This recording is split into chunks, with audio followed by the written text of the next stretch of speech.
चाहिँ कटारीदेखि दमक हुँदै इलाम वडा नम्बर 4 देउराली गाउँमा आइपुगेछौँ।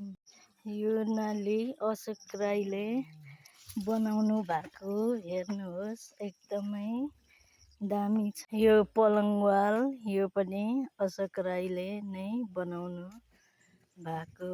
यो कलपट अशोक राईले बनाउनु भएको। यो पनि अशोक राईले बनाउनु भएको पलङवाल।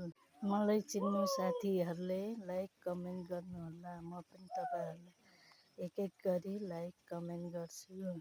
इलाम देउराली गाउँमा यो नाली यो सबै अशोक राईले बनाउनु भएको। यता पनि अशोक राईले सबै बनाउनु भयो। अब सबै नालीदेखि पलङवाल सब अशोक राईले फिनिस गरिसक्नुभयो काम।